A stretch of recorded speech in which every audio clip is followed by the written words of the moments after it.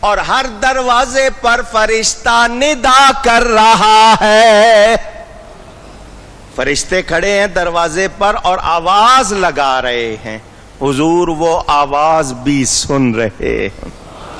8000 سال کے فاصلے پر جنت میں کھڑا فرشتہ پکار رہا ہے.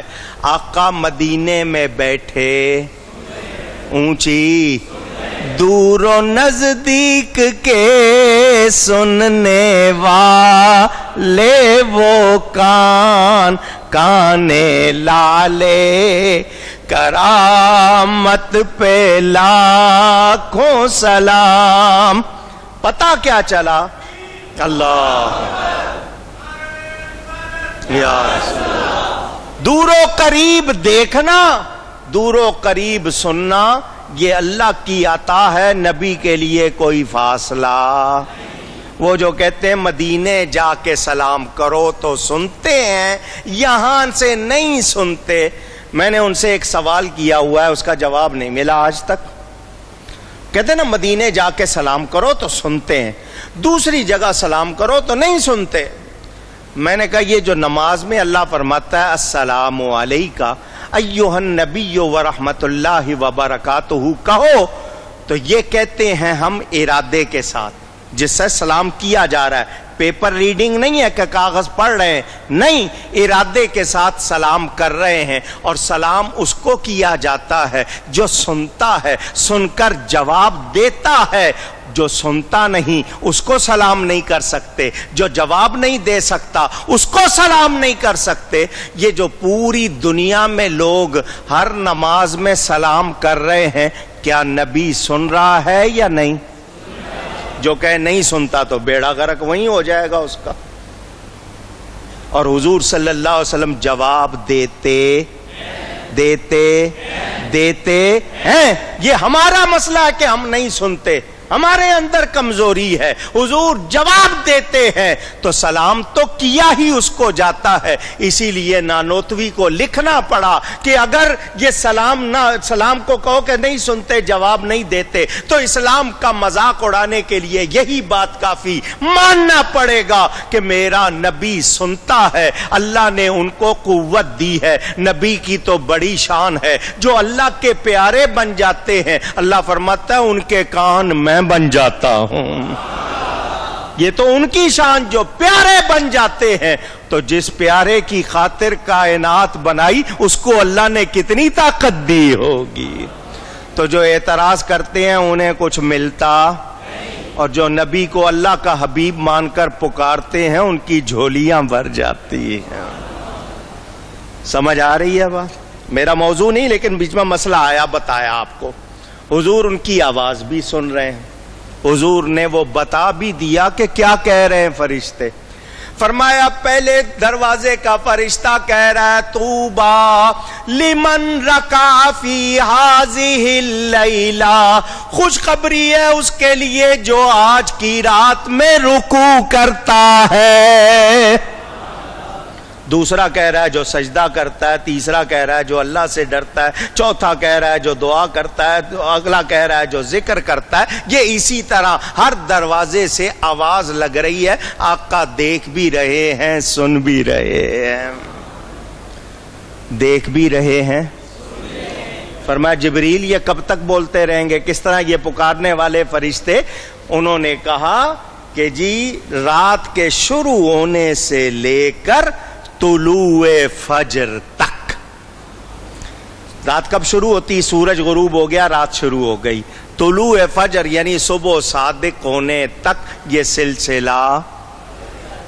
سلسلہ ساری رات فرشتے پکارتے رہیں گے. آج کی رات، آج کی ایک تو رات اور پھر آج کی رات ہے.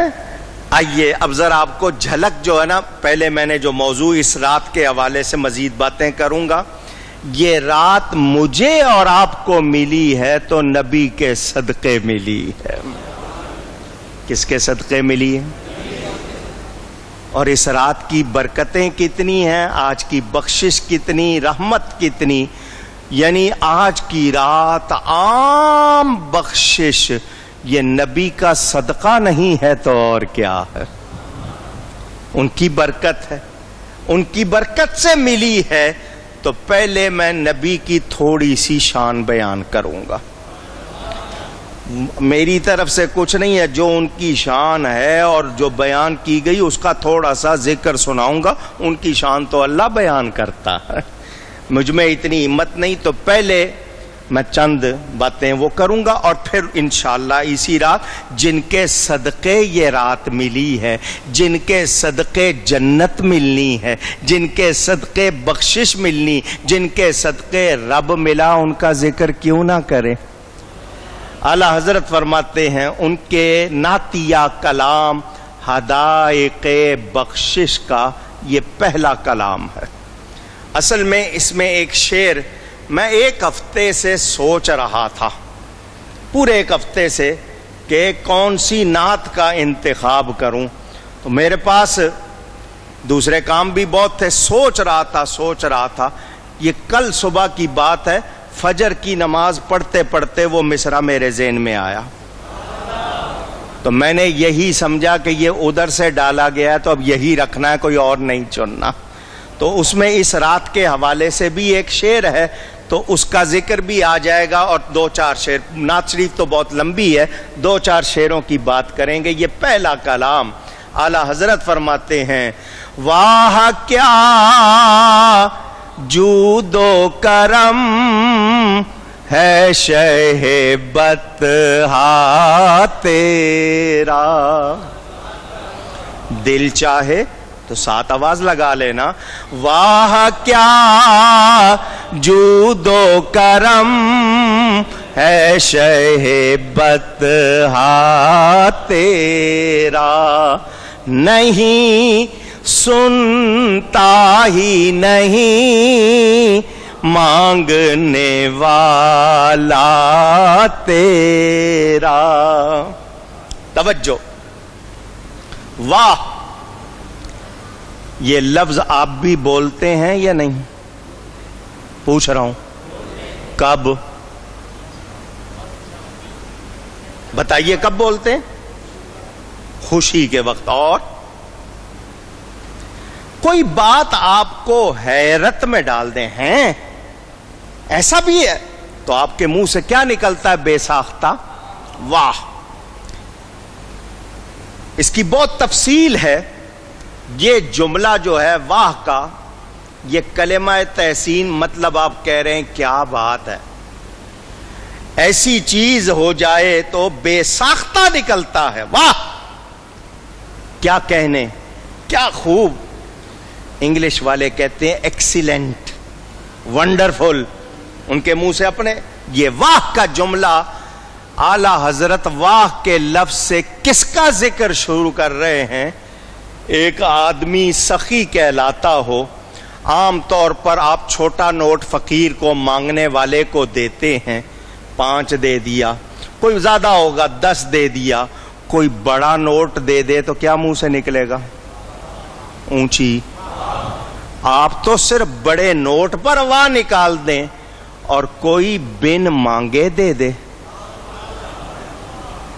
کوئی بڑا نوٹ دے دے، زیادہ چیز دے دے، آپ کہیں گے واہ کیا بات ہے، کیا سخی ہے. مانگا نہیں اور اتنا دے دے کہ دامن چھوٹا پڑ جائے، تو وہاں واہ صحیح بیٹھے گا. وہاں کہنا پڑے گا کہ ایسا کوئی اور منظر. واہ کیا جود و کرم ہے شہ بطحا تیرا. 2 لفظ لائے ہیں، جود اور کرم. اب عربی میں اگر زیادہ، کیونکہ جب لفظ الگ ہے تو معنی بھی ہوگا. ایک معنی آپ کرتے ہیں گورا، ایک کہتے ہیں چٹا. تو گورے میں آپ کی تسلی نہیں ہو رہی کہ اتنا صاف رنگ ہے، صرف گورا کہنے سے تسلی نہیں ہو رہی، آپ ساتھ کہہ رہے ہیں چٹا، یعنی مطلب بہت زیادہ صاف رنگ. یہاں جود کے ساتھ کرم ہے. کیا مطلب؟ دنیا کے جتنے سخی دیکھو گے، مانگو گے تو دیں گے. یہ میرا وہ آقا ہے، بن مانگے بھی دیتا ہے. یہاں بن مانگے بھی ملتا ہے، ایک وہ کہ کسی نے مانگا تو دیا، اور ایک کسی نے نہیں مانگا تو بھی دیا، تو جود بھی ہے کرم بھی ہے، اور جس کو دیا عزت کے ساتھ دیا۔ یہ نہیں کہ جس طرح آپ فوٹو کھچوا رہے ہیں کہ 2 روپے دے رہے ہیں فوٹو کھینچو، یا یہ کہ اخبار میں چھپے دکھانے، نہیں، آقا دے رہے ہیں، اور جس کو دے رہے ہیں عزت کے ساتھ دے رہے ہیں، یہ انہی کی شان ہے۔ یہ اپنے چچا حضرت عباس سے فرمایا، چچا تم پر احسان کرتا ہوں، ایک چیز دیتا ہوں۔ چچا سے کیا فرمایا؟ تم پر اونچی۔ یا رسول اللہ صلی اللہ علیہ وسلم، آپ کے قربان، آپ جس چیز کے ساتھ احسان لگا رہے ہیں پتہ چلا کوئی معمولی چیز۔ فرمایا ابو بکر تم جنتی، یہ نہیں فرمایا تم پہ احسان کر رہا ہوں جنت دے رہا ہوں، ابو بکر تم جنتی، تم پہ احسان کر رہا ہوں جنت دے رہا ہوں، نہیں، یہاں چچا کو کہہ رہے ہیں چچا تجھ پہ احسان کر رہا ہوں، تجھے ایک بات بتا رہا ہوں۔ کیا؟ نماز تسبیح، صلاۃ التسبیح جس کو کہتے ہو، آپ لوگ پڑھتے ہیں، کچھ لوگ روز پڑھتے ہیں، کوئی ہفتے میں۔ فرمایا چچا ہو سکے تو روز پڑھو، روز نہ پڑھ سکو تو ہفتے میں 1 مرتبہ پڑھو، ہفتے میں نہ پڑھ سکو تو مہینے میں 1 مرتبہ پڑھو، مہینے میں نہ پڑھ سکو تو سال میں 1 مرتبہ پڑھو، سال میں بھی نہ پڑھ سکو تو زندگی میں 1 مرتبہ ضرور پڑھو۔ فرمایا سمندر کی جھاگ کے برابر بھی گناہ ہوں گے، اس کے پڑھنے سے مٹ جائیں گے۔ کیا انہوں نے مانگا تھا؟ حضرت عباس نے مانگا تھا، حضور عطا فرما رہے ہیں، اور کیا عطا فرما رہے ہیں؟ دے ان کو رہے ہیں، فیضان ساری امت کو مل رہا۔ کوئی ہوگا ایسا سخی کوئی ہوگا؟ ہے؟ میں ان کی سخاوت کا ہی تذکرہ شروع کر دوں، کتنے واقعات ہیں، کتنے واقعات میرے نبی پاک صلی اللہ علیہ وسلم کی عطا۔ بخاری شریف میں آپ کا لقب آیا ہے اجود الناس۔ یہ جود کا لفظ سنا نا، اب سپرلیٹو ڈگری، اجود جس کو کہتے ہیں نا جمع ہو جانا، یعنی ایک تو ہوگا آپ اس کو کہیں گے یہ سخی ہے، آپ نے زیادہ لفظ لگا دیا، بہت زیادہ۔ یہ اجود کا لفظ آیا ہے کہ ہوا اتنی تیز نہیں چلتی تھی جتنی نبی کی سخاوت تیز ہوتی تھی۔ بخاری شریف میں ہوا کی اتنی تیزی نہیں جتنی نبی کی سخاوت کی تیزی۔ زمانے نے ایسا سخی کہیں دیکھا، اونچی وہ ہے، تو ان کی سخاوت پر واہ کہیں یا نہ کہیں؟ جو مانگنے پر کیا حال ہے؟ اگر کسی نے مانگا تو نبی نے نہیں تو کہا ہی نہیں، نہیں کا لفظ میرے نبی کے منہ پر آیا ہی اونچی۔ وہ تو کہتے ہیں اگر کلمے میں لا نہ ہوتا تو حضور یہ لا کہتے ہی نہیں، کیونکہ اس میں آتا ہے نا لا کا لفظ، تو اگر اس میں نہ ہوتا تو حضور کبھی یہ لا کا لفظ منہ پر لاتے نہیں۔ کبھی کوئی آیا مانگنے والا، ظاہری طور پر چیز نہیں، کوئی دینے کی چیز نہیں، وہ آیا ہے اس کو چاہیے، فرمایا جاؤ فلانے سے قرض لے لو، میں قرض چکا دوں گا، تم اپنی ضرورت پوری کر لو۔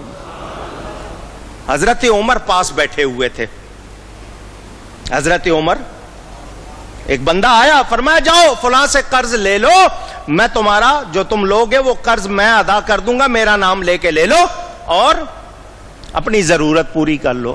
حضرت عمر پاس بیٹھے تھے، کہنے لگے حضور اگر اس وقت کوئی چیز دینے کے لیے نہیں ہے تو اللہ نے آپ کو اس کے لیے پابند نہیں کیا کہ آپ نے دینا ہی ہے، جب کبھی ہوگا دے دیجئے گا۔ وہ قرض لے گا جتنا مرضی لے لے، آپ وہ اپنے اوپر لے رہے ہیں تو ایسا کیوں کر رہے ہیں؟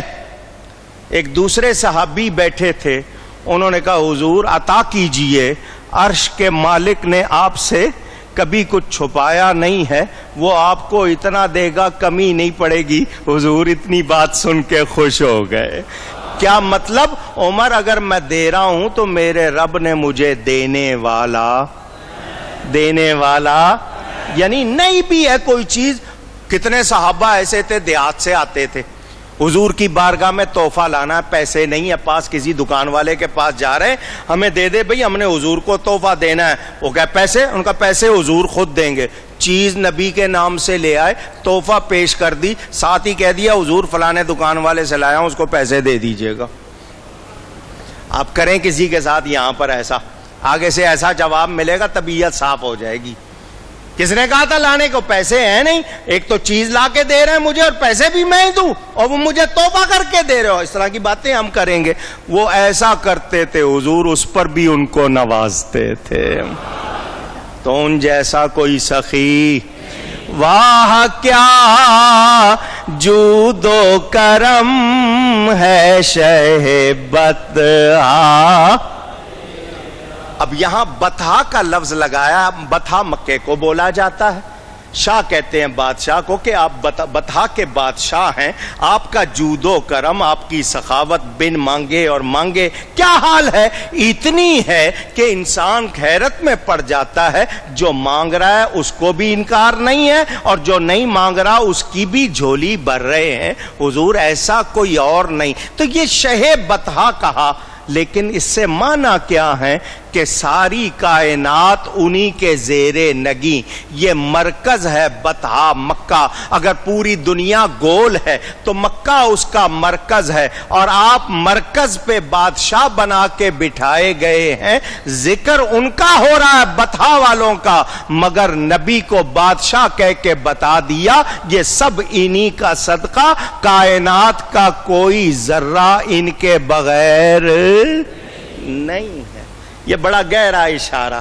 شہ بطحا کہا تو اس سے مراد نہیں کہ وہ صرف بطحا کے شاہ ہیں, وہ پوری کائنات کے اونچی. میرے نبی کی سخاوت کے واقعات متعدد آپ سنتے رہتے ہیں. کس کو دیا, کتنا دیا, یہاں تک کہ نبی پاک صلی اللہ علیہ وسلم فرماتے ہیں پورا احد پہاڑ سونا بن جائے, جب تک میں خرچ نہیں کر لوں گا, یعنی اللہ کی راہ میں دے نہیں دوں گا, گھر نہیں جاؤں گا. یعنی کچھ بھی پاس رکھنا نہیں. آئیے ایک واقعہ سنا دیتا ہوں, جن لوگوں نے نہیں سنا وہ سن لیں.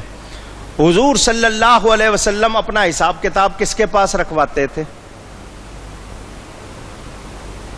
خزانچی کس کو بنایا ہوا تھا؟ کوئی بتائے؟ نہیں ہے ذہن میں؟ حضرت بلال حبشی رضی اللہ تعالی. وہ نبی پاک صلی اللہ علیہ وسلم کا جو خرچ وغیرہ ہوتا تھا اس کا حساب ان کے پاس, ان کو حضور نے اپنا خزانچی بنایا ہوا تھا. حضور صلی اللہ علیہ وسلم کبھی کسی کو کچھ لے کے دینا ہے, کچھ کرنا ہے, لانا لے جانا, حضرت بلال کو کہتے تھے لے آتے تھے. وہ بتاتے تھے فلاں سے اتنا قرض لیا, حضور کہتے تھے جاؤ دے آؤ. یہ کام حضور صلی اللہ علیہ وسلم کے پردہ فرمانے تک ان کے ذمہ رہا, انہی کے پاس رہا. چادر خریدنی ہے, کسی کو کھانا دلوانا ہے, کسی کو کپڑے دلوانے ہیں, تو وہ کسی سے لیتے اور پھر بعد میں حضور صلی اللہ علیہ وسلم دیتے, وہ ادا کر دیتے. ایک مشرک تھا, مشرک, وہ بڑا مالدار تھا. اس نے دیکھ لیا کہ یہ کرتے ہیں. انہوں نے بلال سے کہا میرے پاس مال رہتا ہے, تم کبھی کسی سے مانگتے ہو کبھی کسی سے مانگتے ہو, تم مجھ سے لے لیا کرو, میرے پاس پیسہ ہر وقت رہتا ہے, مجھے لوٹا دیا کرو. انہوں نے کہا ٹھیک ہے, بہت اچھا. حضرت بلال اس شخص سے پیسے لینے لگ گئے. اس کی نیت کھوٹی تھی, اس تاجر کی نیت کھوٹی تھی. کافر مشرک کبھی اچھی نیت سے آپ کو نہیں دے گا, کیونکہ ان کا کھوٹ جاتا نہیں. کتنے آپ ان کے ذات اچھے بن لو, جب اللہ فرماتا ہے وہ تمہارے دوست نہیں ہیں تو وہ ہمارے دوست نہیں ہو سکتے. 2-3 مرتبہ حضرت بلال نے اس سے پیسے لیے, طے ہو جاتا تھا 5 دن میں دے دیں گے, 10 دن میں دے دیں گے. دن پورے ہونے والے تھے, 2 یا 3 دن باقی تھے. وہ تاجر کچھ لوگوں کے ساتھ آیا حضرت بلال کے پاس اور آ کر نا ذرا گرجتے ہوئے لہجے میں سخت میں، تجھے پتا ہے وعدے کا دن؟ حضرت بلال نے کہا ہاں مجھے یاد ہے، اب تک جو لیتا آیا ہوں تجھے دیتا ہی آیا ہوں، وعدے کا دن مجھے یاد ہے۔ اس نے کہا 4 دن باقی رہ گئے، اگر تو نے قرضہ نہیں دیا تو میں تجھے بناؤں گا غلام، تو جس طرح پہلے بکریاں چراتا تھا اسی طرح تجھ سے بکریاں چرواؤں گا، اور پھر تیرا جو حال کروں گا دیکھ لینا۔ دھمکی دی دوسرے لفظوں میں۔ حضرت بلال دھمکی سن کر اس کو کوئی جواب نہیں دیتے، وہاں آتے ہیں جہاں سب کے مسئلے حل ہوتے ہیں۔ حضور صلی اللہ علیہ وسلم کی بارگاہ میں آئے، حضور اس نے مجھے اس طرح بڑے بازار میں دھمکی دی ہے، حضور میں نے اس سے قرض لیا تھا، اب اس نے مانگا ہے، اور میرے پاس یا آپ کے پاس اس وقت لوٹانے کے لیے کوئی چیز نہیں ہے۔ تو یہ اب جب بھی مجھے دیکھے گا نا بار بار سنائے گا، ابھی 4 دن باقی ہیں، تو میں 4 دن کہیں چھپ جاتا ہوں تاکہ یہ مجھے بار بار اس طرح تنگ نہ کرے، پھر پکڑے گا بازار میں، پھر سنائے گا 4 دن باقی ہے، وعدے کے بعد اس کا حق بنتا ہے سنانے کا، ابھی سے سنا رہا ہے۔ تو جب کوئی سامان ہو جائے گا میں بھی کوشش کروں گا، آپ کے پاس بھی کچھ آ جائے گا تو پھر میں آ جاؤں گا۔ وہ اتنا کہہ کر چلے گئے، گھر پہنچے، ابھی اپنا جوتا اتار رہے تھے، تلوار اتار کے رکھ رہے تھے، ابھی تھوڑا سا وقت نہیں گزرا، ایک شخص پیچھے سے آیا حضرت بلال کے پاس کہ تجھے حضور نے بلایا، حضور نے بلایا۔ اسی وقت وہ یہ نہیں کہ اس سے تفصیل پوچھنے لگ جائیں، فوراً حضور صلی اللہ علیہ وسلم کے پاس پہنچے تو دیکھا 4 اونٹ سامان کے بھرے ہوئے دروازے کے باہر، 4 اونٹ سامان کے بھرے ہوئے باہر موجود ہیں۔ حضرت بلال کہتے ہیں میں اجازت لے کر کمرے میں داخل ہوا کہ حضور آپ نے یاد فرمایا ہے، فرمایا لو اللہ نے تمہارے قرض کا سامان کر دیا، یہ اونٹ دیکھے ہیں؟ جی۔ تو فرمایا یہ فدق کے حاکم نے بھیجے ہیں، یہ غلہ اور یہ کپڑے سب تمہارے ہیں، جس طرح چاہو جو چاہو کرو۔ حضرت بلال کہتے ہیں میں نے ان کو فوراً بیچا، قرضہ ادا کیا، حالانکہ 4 دن باقی تھے، فوراً ادا کیا۔ جب میں آیا حضور کے پاس، حضور نے کہا کچھ بچا؟ انہوں نے کہا ہاں جی کچھ بچا ہے۔ فرمایا وہ بھی تمہارا وہ بھی تمہارا۔ وہ کہتے ہیں مجھے کوئی سائل ہی نہیں مل رہا تھا کہ میں کس کو دوں، کوئی مانگنے والا نہیں مل رہا۔ حضور نے فرمایا اے بلال جب تک تو نہیں دے گا کسی کو میں گھر نہیں جاؤں گا۔ حضور ساری رات مسجد میں بیٹھے رہے، یہاں تک کہ کوئی ملا اس کو دیا، پھر گھر تشریف لے گئے۔ فرمایا کہیں ایسا نہ ہو کہ مال میرے گھر میں رہ جائے اور موت آ جائے، میں پسند نہیں کروں گا کہ دنیا کا مال گھر میں جمع ہو، اللہ کی راہ میں دوں۔ اندازہ کیجئے قرض لیتے ہیں اس کو بھی لوٹاتے ہیں، لیکن کچھ پیسہ بچ رہے وہ بھی آگے، اور کتنی فکر ہے کہ گھر میں نہ رہے۔ تو ایسی بات سن کر بے ساختہ آپ کیا کہیں گے؟ ایسا کوئی اور سخی نہیں۔ حالانکہ انتظام اور بھی بہت، لیکن نبی کی ادا دیکھیے، اس سے پتہ چلتا ہے حضور صلی اللہ علیہ وسلم اللہ کی راہ میں اس طرح لٹاتے تھے، ہوا اتنی تیز نہیں